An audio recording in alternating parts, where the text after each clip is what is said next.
we need to do is to be present. Say, Lord, here I am. I'm filled with you. I'm saturated with you. Scripture says, I am in him. He is in me. The Father is in me. We are in the Father. And then we all know that the Holy Spirit fits in there as well. So we are saturated with him. Why not start to believe that we can change the atmosphere where we move in? And think of it this year. And we're going to speak about it on the Vision Sunday. What's the vision for the church this year and what I'm going to challenge you with. But this is a foretaste of. We're saturated with the presence of God. And may he leak through you this year. Good. So today, the first Sunday of the new year.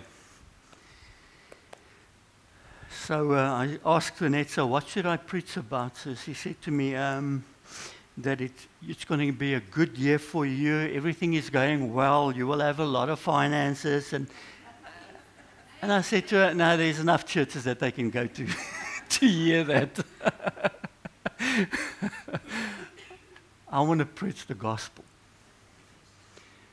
Because when we preach the gospel and we go through tough times, we know that he is our source. And when we go through lack, we know he is our source.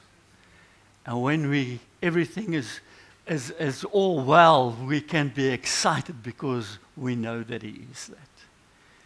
So this morning, I want to challenge you to trust God. I want to play you this song. Goodbye 2025, we say goodbye to you. Thanks for every lesson, every moment we live for. We're standing on the edge of something brighter in our eyes. Raise a glass, one last goodbye.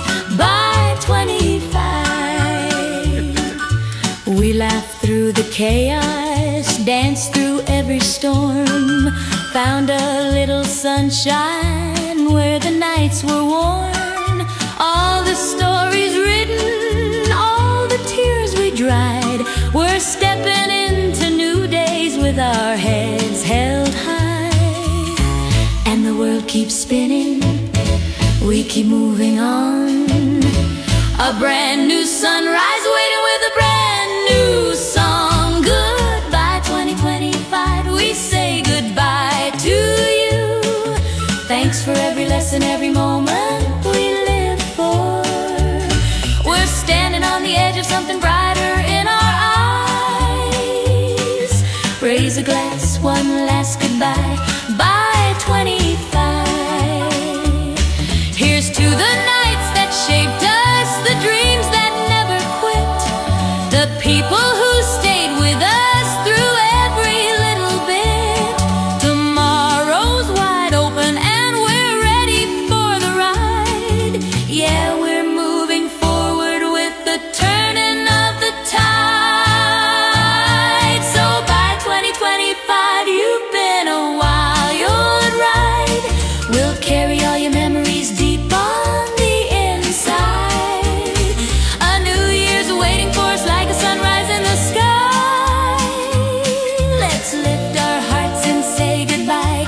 Bye 25. Woo! Say bye-bye. Bye-bye 25. Hello 26.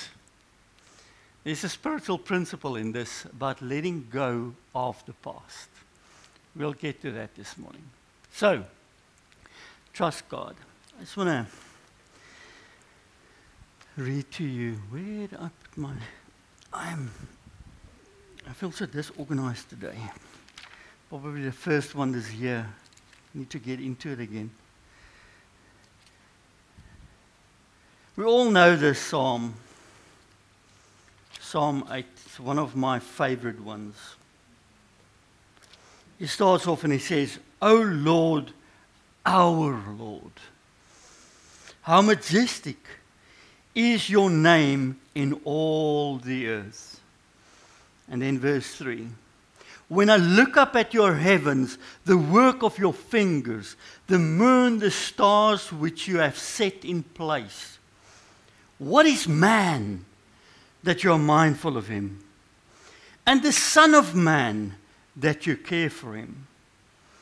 Yet you have made him little lower than the heavenly beings and crowned him with glory and honor.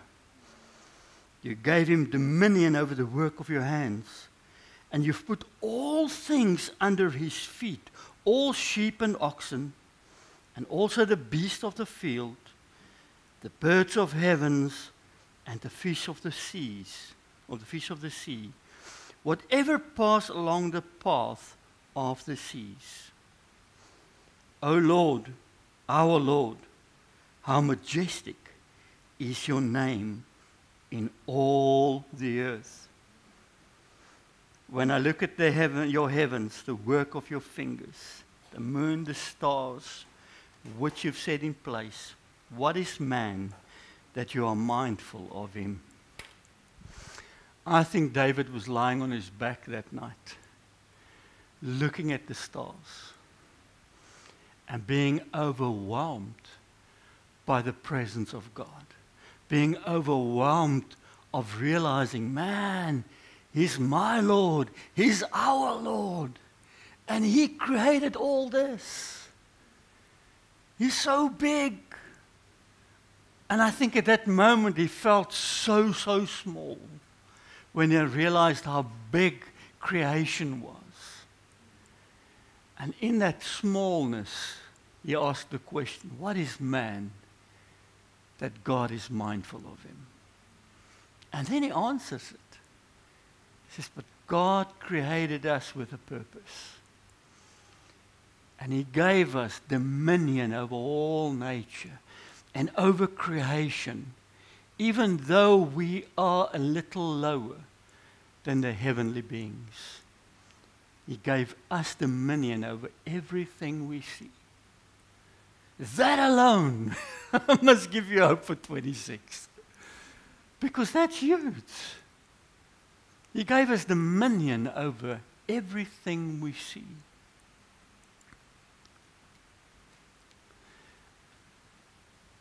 Psalm 139, it's also a very well-known psalm. You know this psalm. It says, I praise you, for I am fearfully and wonderfully made. Wonderful are your works. My soul knows it very well. My frame was not hidden from you when I was being made in the secret, intricately woven in the depths of the earth. Your eyes saw my unformed substance. In your book were written, every one of them, the days that were formed for me, when as yet there was none of them. So, the psalmist spoke about God being present even when he was in the womb of his mother. Now, we see in the prophets very often where God says that even before he created the heavens and the earth, he had you in mind. Scripture says that even before he created the earth, he wanted to save you. And he saved you. Because he's outside time and space, and it's difficult for us who think in terms of time and space, because we live in a timeline. God is above the timeline. He looks down on the timeline. But I thank God that Christmas that we celebrated, he became part of the timeline, and he broke into the timeline, and Jesus broke into time and space so that we can understand how to act godly within time and space. And that's huge. Because we saw things Jesus did where people stood amazed and said, man, who is he? That nature obey him. Who is he? What new teaching is this? And then some thought that Jesus was demon-possessed. How they made that some, I don't understand. Even his own brothers, that I do understand. He broke into time and space that we can understand what his purpose for us was. But the psalmist said something here.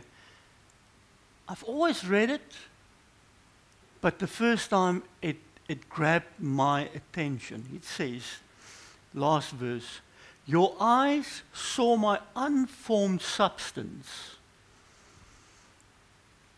So, you and I, God were present when we were busy developing in our mother's womb. But then he says something interesting. He says, saw my unformed substance. In your book were written, every one of them, the days that were formed for me, when as yet there was none of them. So he says that even when God saw your unformed substance, he knew your days. He knew your life. And your life was written in his book. And he was aware of all of them. So I want to ask you this question. Do you think God skipped 2026 in that book of your life? So you agreed with me that in that book of God, our lives in 2026 are all written down. Do you agree with me that nothing can surprise God that's going to happen this year? Nothing will take him by surprise. And that I can trust him with my life. I think it's something that we quickly say yes to. I can trust him with my life. I've learned that there's areas in our lives that we allow certain people into and certain people not. There's areas of my life that I trust certain people to and other people definitely not. But something happened in my life one day that was devastating. It shook, I almost want to say, the core who I was. It shook my whole life. And I never knew how I was going to function after that.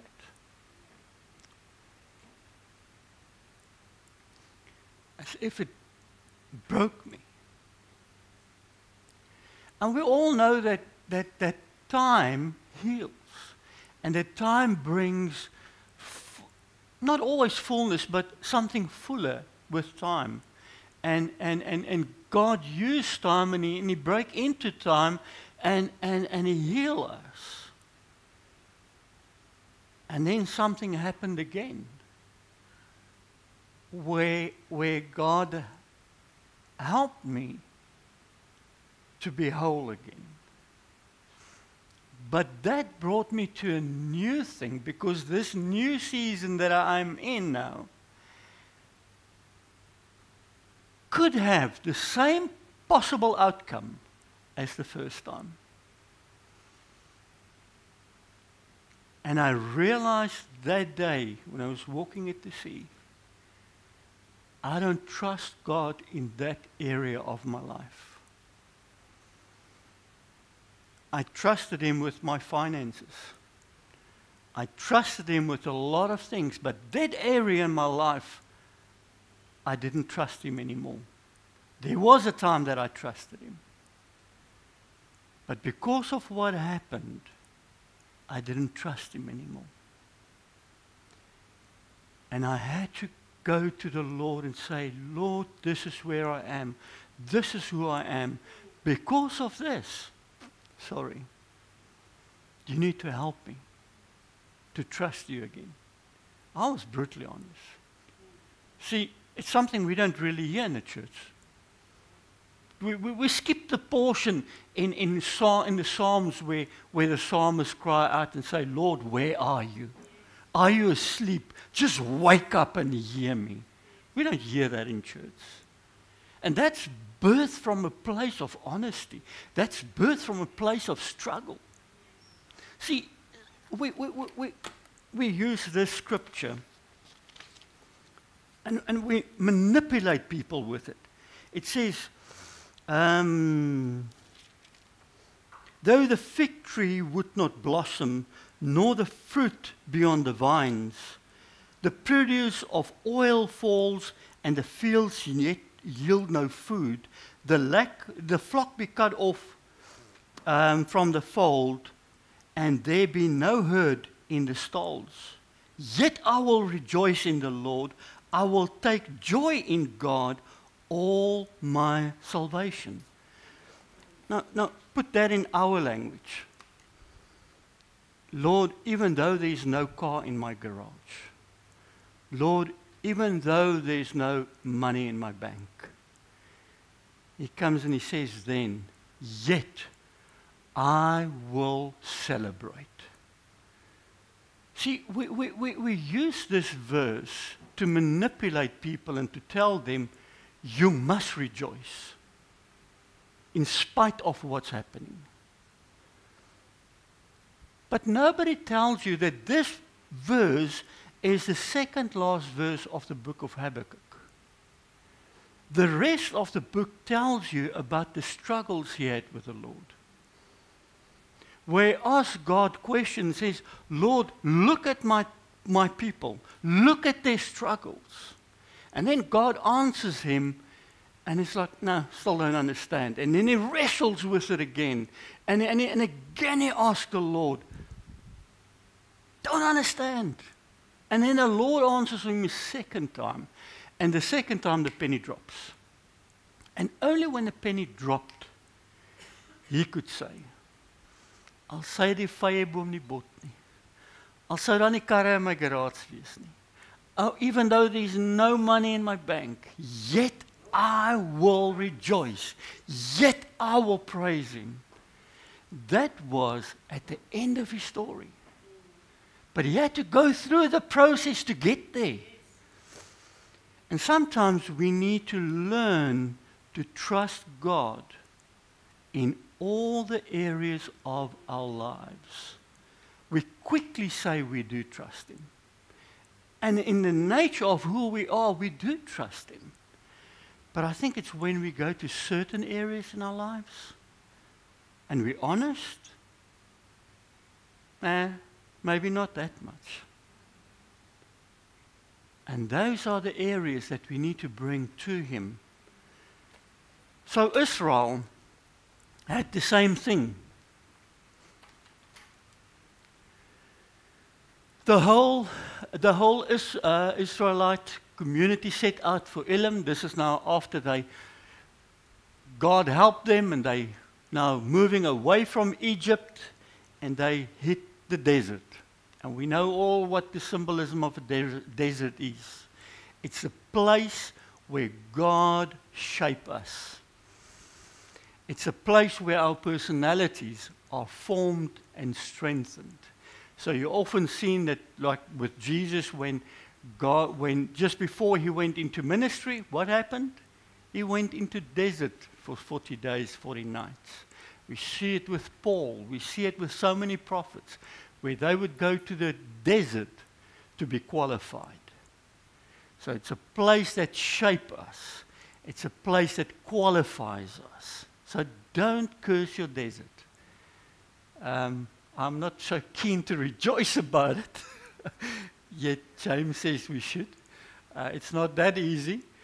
But it's a place that shapes us. It's a place that brings us into what God wants us to be. So they hit the desert, set out for Elim and comes to the desert of Sin, which is between Elim and Sinai, and the 15th day of the second month after they had come out of Egypt. So it's a month and a half into their journey. And this is their feeling about it.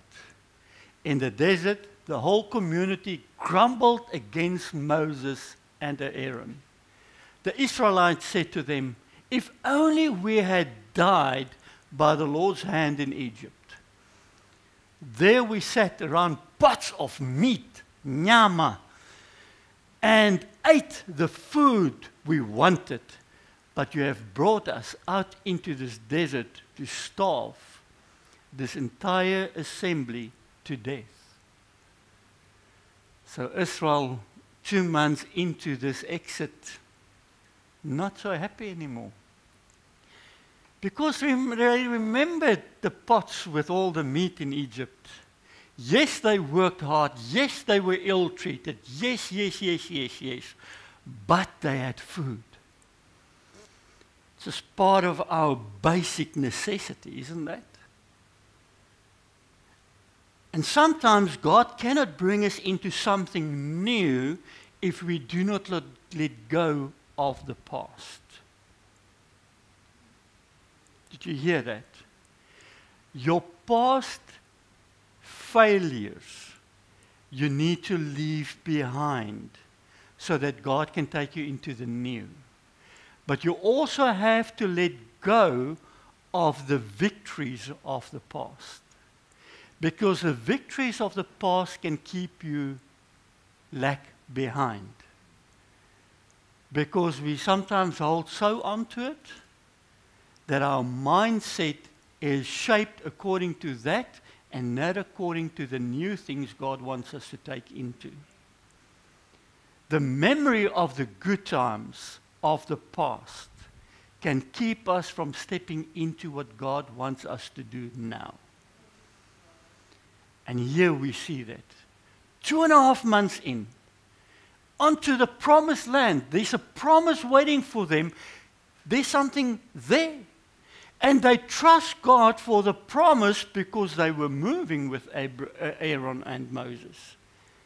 But when it came to the tummy, they could not trust God. Hey, daai potte vleis. Man, that was nice.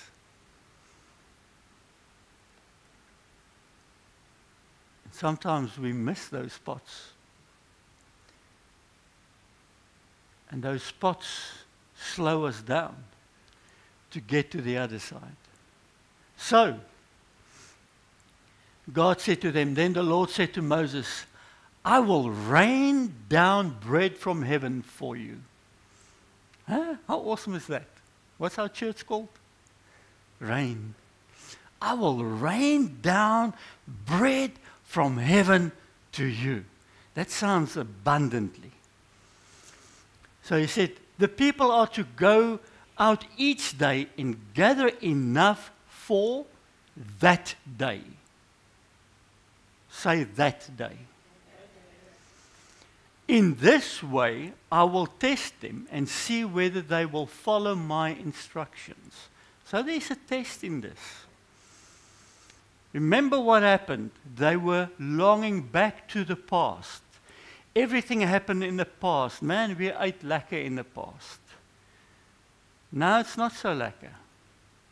And now God comes and he says, I will rain bread from heaven, and this is going to be a test. The Israelites did as they were told. Some gathered much, some little. And when they measured it by the omer, it's a measuring device, or measurement, he who gathered much did not have too much. And he who gathered little did not have too little. Each one gathered as much as they needed. Problem solved. Now we all know that manna, that they call the bread from heaven manna, and I told you in the past what manna means. It literally means, what is this? because it was when dew formed and the dew was gone, the bread was there. It's like, wow, where did that come from? What is this? So they called it, what is this? Easy. And each gathered as much as he needed. So, then Moses said to them, no one is to keep any of it until the morning. What did God say? I will test you in this. You shall not keep it for the morning. Because what did he say? It is for this day.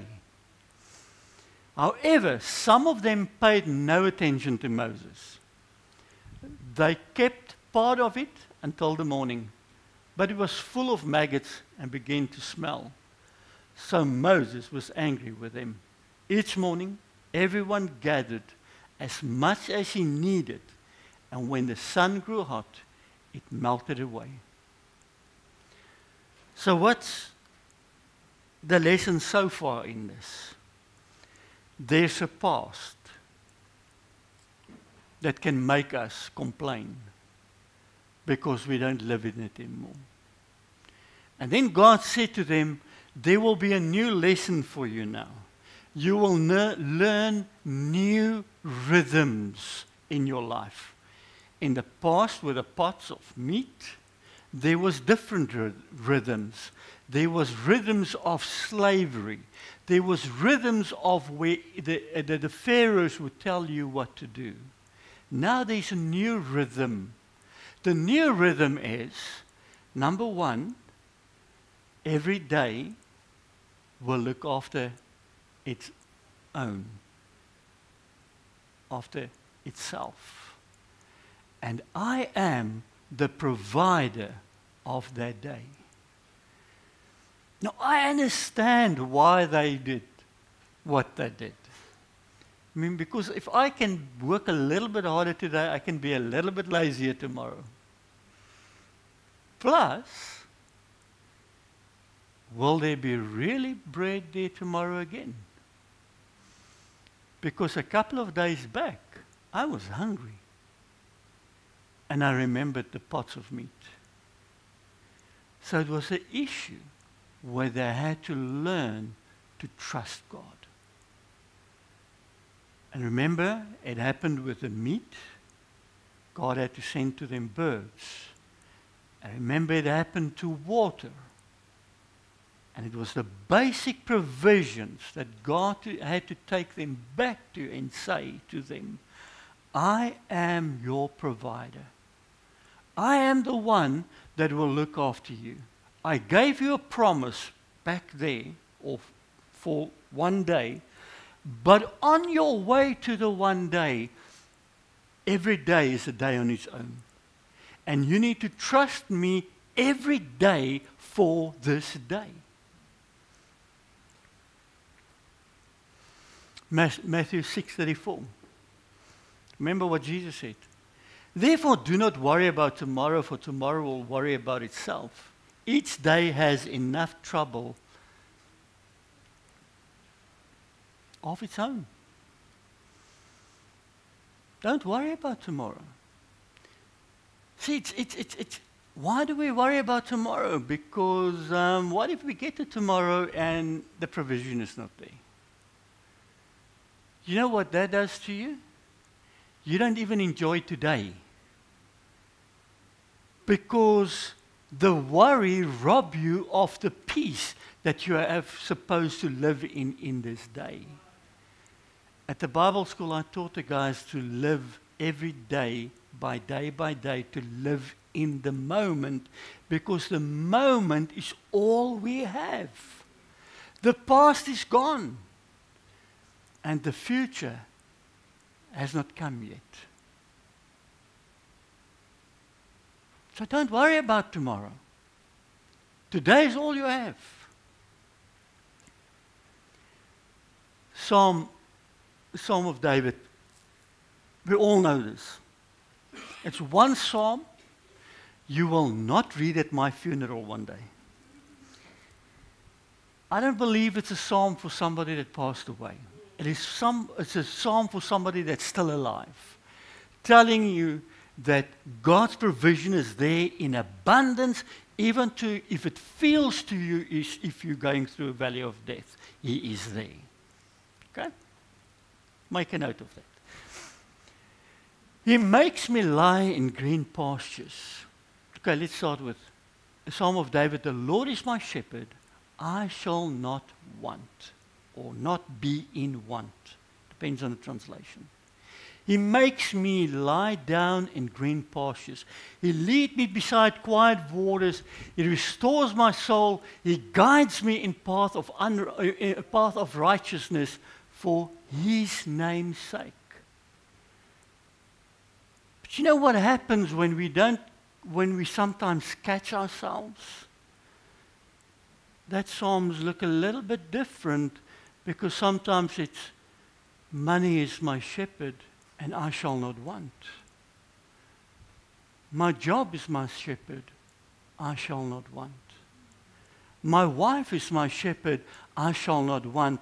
My kids are my shepherds, I shall not want.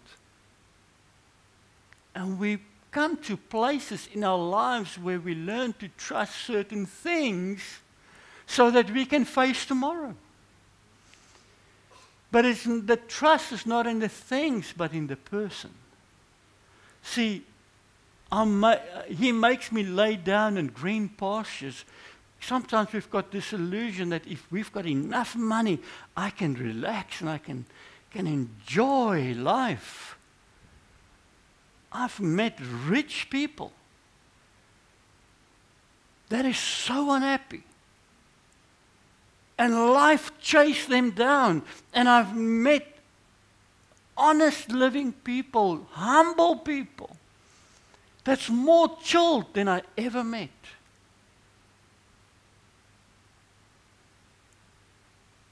I met a guy that was in his 30s, full of the Lord. His whole possession fitted into a bag. I believe that he was an angel, and I still believe it today. It was the most content person I've met in my life. I was actually scared of him. I never wanted to be in a room alone with him. He was so full with the Lord. He lacked nothing. Yet he had nothing. And he was not only full with the Lord, he was content. That portion that Yaku read this morning, where Paul came and he said, I know what it is to have in abundance, and I know what it is to have lack. That's not my focus. My focus is Jesus. It's not things that make me lay down at the grass. It's not things that make me relax. It's a person. And that person is the shepherd of my life. A shepherd is the person that makes sure that the sheep is looked after. See, it was a promise that God gave Israel. You will go through these things, but I will supply for you every day at a time.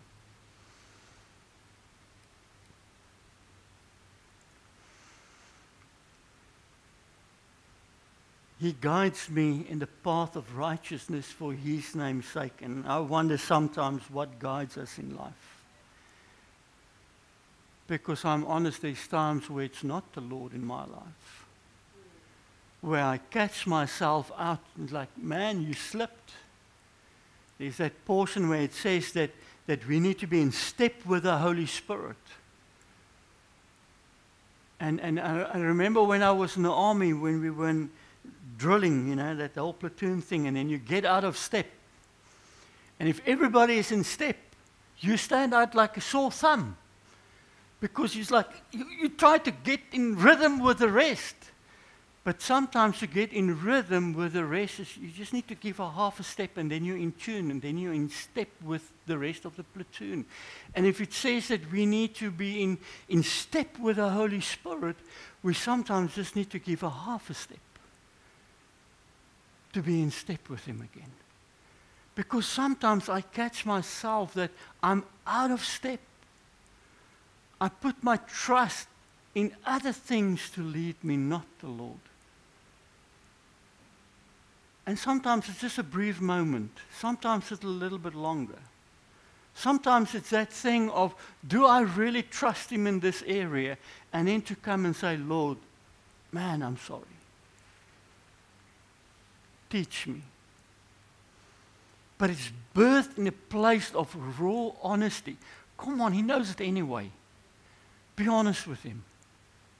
He knows it anyway. He's the last person you can hide your emotions, your mind, and your fears and your worries from.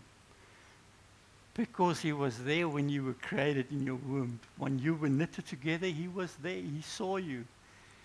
And your days were written in his book. Ja, but love, I understand that we need to live day by day, but we need to plan. We need to plan ahead. And I agree with you. It's the focus on how we do it that differs. Look what James says. James writes in 4 verse 13. Now listen, you who say, today or tomorrow we will go to this or that city, spend a year there, carry on business and make money. Why? You do not even know what will happen tomorrow. What is your life? You are a mist that appears for a little while and then vanish. Now he takes that from Proverbs that says that we are but a viper. Our life is but a viper, just a breath. Vapor, vapor, thank you, not a viper, that's a snake. Vapor, but a breath. And then it's gone. So this is our life. It's a vapor, not a viper. Instead, you ought to say, if it is the Lord's will, we will live and do this or that. So what is James saying? He says it's fine that you plan ahead. It's fine if you say that you want to go to one town to the next town and to make money. Just remember your life is short. And whatever you do, you must be able to say, if it is the Lord's will. So what is he saying? Bring God into your life. Bring God into your decision making. Bring God into the place where he becomes the one that leads you. It's not that God was against planning the future. He was the one that planned way ahead of Israel, because he said to them, I planned your future. You're going to a promised land. That's planning into the future. But it is to trust him every day, every moment we are in for the future. Let me be quick. We all know Joseph's story. His brothers threw him in a pit. His brothers sold him off. The whole time through the whole book of Genesis, when it tells his story, it says that Joseph trusts God. Joseph trusts God. Joseph trusts God. And then there's this glimpse of happiness. Oh, they take me out of the pit. Oh, no, they sold me to other people. But he trusts God. Then there's this glimpse of happiness, and then he was thrown into a prison.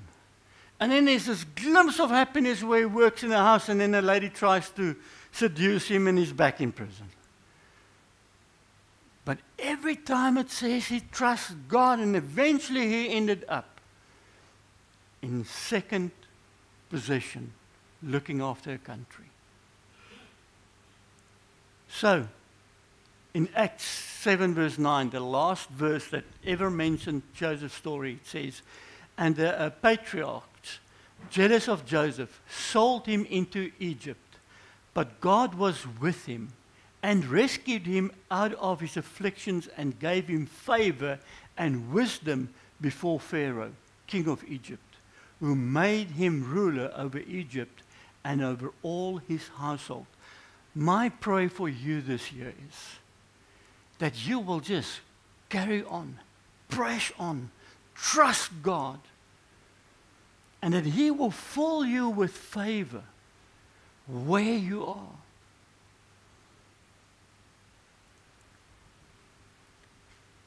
We all know this verse, but I have to read it to you quickly. For I know the plans I have for you. Plans are something you plan ahead, isn't it? Declares the Lord. Plans to prosper you and not to harm you. Plans to give you hope and a future. Then you will call upon me and come and pray to me, and I will listen to you. You will seek me and find me when you seek me with all your heart. So what is he saying? I've got a plan for your life. And I will prosper you and not harm you, and give you hope and a future. Then will you come to a place and you will draw closer to me and have a relationship with me. So it's God's heart that you have a good future. I believe that with all my heart. I'm going to close with this verse. Jesus said, and if I go and prepare a place for you, I will come again and will take you to myself, that where I am, you may be also. That tells me that there's a place. It tells me that there's a promise. And it tells me that there's a future. It tells me that there is hope. But the hope is not in the future. See, that's, I think, what Israel did wrong. Yes, we're going to the promised land. And the promised land became the hope. That's why when they were traveling 2.5 months in, the hope that was placed in the future, the hope that was placed into the promise, could not provide for them because that was not the provision in the first place. But see that there was a person that made the promise, and that was God. And it was He that had to break into their lives again and show them that He can and will provide for them. And here it is the I will go. And that I is Jesus. Jesus saying this. So we need to realize today that Jesus is the one that made a promise for us, or to us. That Jesus is the one that takes us to the place. That Jesus is the one that is there for us in the future and give us hope for the future. Hope is not in the future itself.